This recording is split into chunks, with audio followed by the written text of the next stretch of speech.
The conversation between Mel Gibson and Marari Emanuel at the Vatican is a reflection of deep concerns about the Catholic Church and its role in contemporary society. Mel Gibson, a renowned filmmaker and actor, brings with him a cultural and emotional background that certainly permeates his critical view of the institution. Marari Emanuel, in turn, is a fervent defender of faith and spirituality, which brings an interesting balance to the dialogue. During the discussion, the difference between religion and faith becomes a central point. While religion can be seen as an institutional structure with rules and dogmas, faith is presented as a personal and profound experience that transcends human limitations. This distinction is crucial, as it shows that, despite the flaws and corruption that may exist in institutions, true faith is something that should be nurtured and respected. Gibson cites Desmond Doss, an inspiring example of unwavering faith. Doss, a Seventh-day Adventist, distinguished himself during World War II as a soldier who refused to bear arms but nevertheless stood out in the midst of the conflict, saving the lives of many of his comrades. His trust in God and his mission is a testament to the power of faith in difficult times. This story not only highlights Doss's courage and determination, but also serves as a call to action for those seeking a deeper connection with the divine, regardless of the human failings that may surround religious institutions. In addressing the current state of the Vatican, Gibson and Emanuel examine the history of the Church and its contemporary decisions. They discuss the sense that the original mission of the Vatican, which was to promote love, compassion and helping others, has been distorted by personal interests and external forces. This perception creates a sense of crisis, not only within the Church, but also in the way society views spirituality. This dialogue is an invitation to reflect on the integrity of religious leadership and the need to return to the roots of faith. The critique of institutional corruption is intertwined with the search for a deeper meaning of spirituality, leading to the conclusion that the true mission of the Church must always be aligned with the highest values of love and humility. It is a call for all of us, regardless of our beliefs, to reevaluate our relationship to faith and spirituality, and to consider what we can do to contribute to a more just and compassionate world.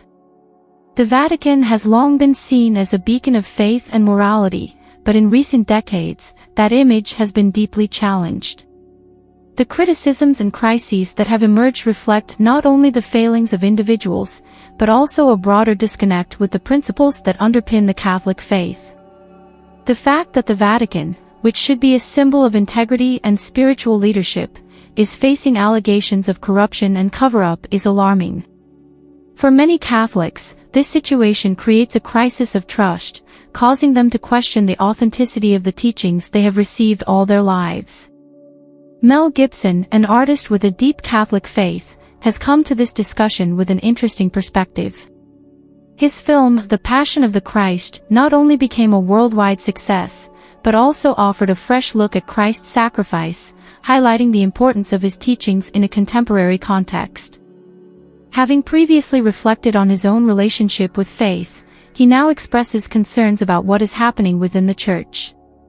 The desire to create a sequel to The Passion of the Christ indicates not only a desire to revisit these themes, but also an attempt to confront the crisis the Church is currently facing. Gibson's insight into the need to love warriors while hating war resonates at a time when the world seems more divided and conflicted.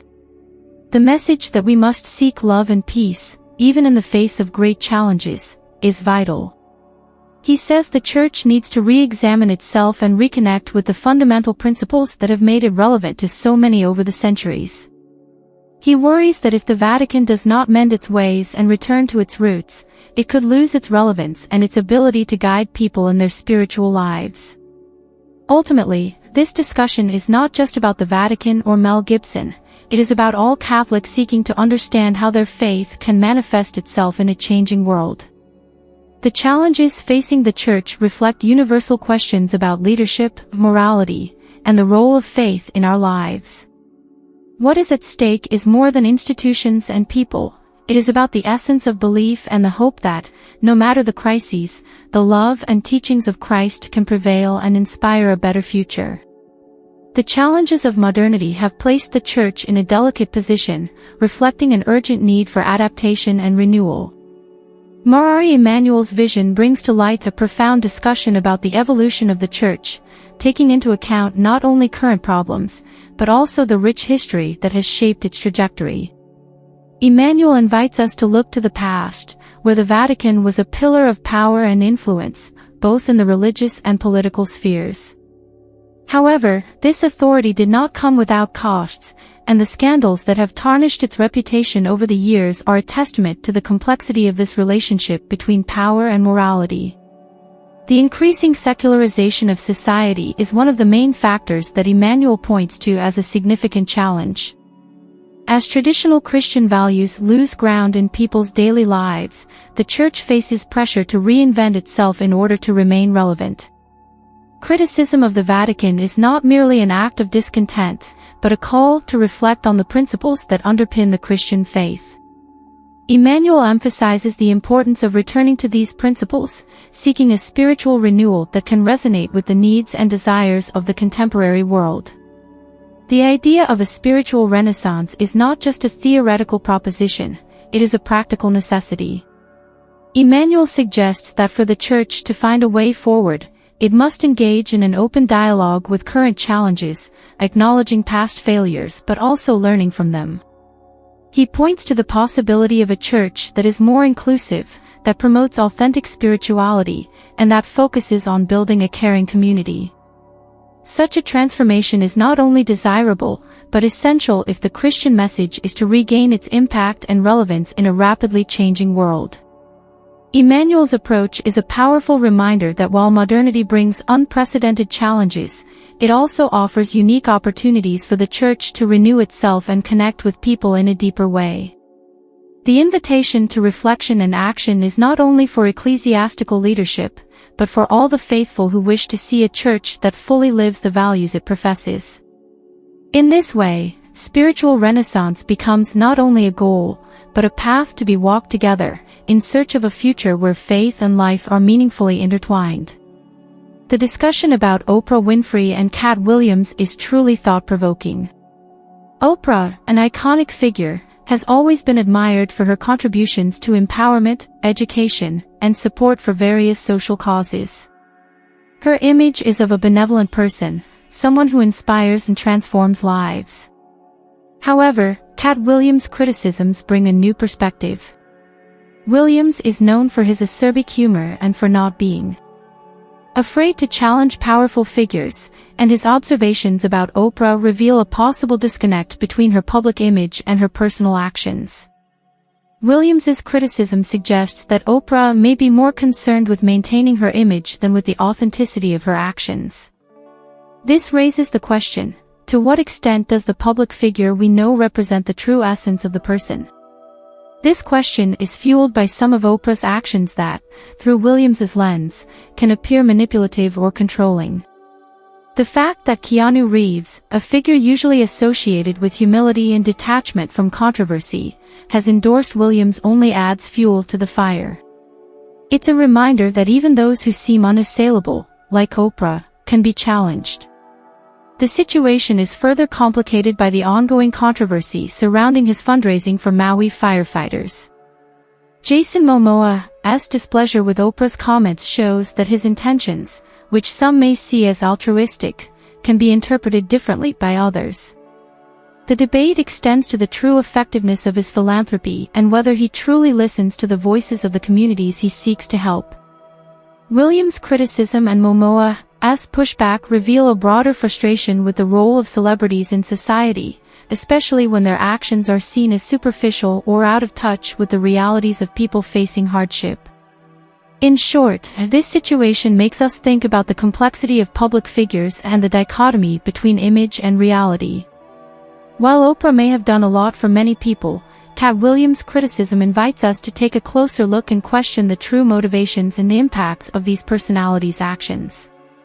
It invites us to reflect on what it means to be a leader or an influencer and how our perceptions can be shaped by carefully constructed narratives. Reflecting on power and humility, especially in the context of fame and the entertainment industry, is a fascinating and complex journey. When we think of figures like Keanu Reeves, we see someone who, despite all the success and recognition, remains firm in his personal values. Not only does he avoid the excesses that often accompany fame, but he also shows genuineness in his interactions with others, especially with his fans. This authenticity is rare in a world where image is often carefully manipulated, creating a curtain between reality and what is presented to the public. On the other hand, the figure of Oprah Winfrey brings to light the duality of power in the industry. Although she is widely admired for her work and for having inspired millions, criticism of her is also valid. Cat Williams, by exposing the hypocrisy that can exist in the actions of influential people, forces us to question to what extent the image they project aligns with their true intentions. This reflection is crucial, as it reveals that kindness can be used as a tool to cover up agendas that are not always noble. These conversations remind us that humility is not just a desirable quality, but a conscious choice in a world that often values power, wealth, and status above all else.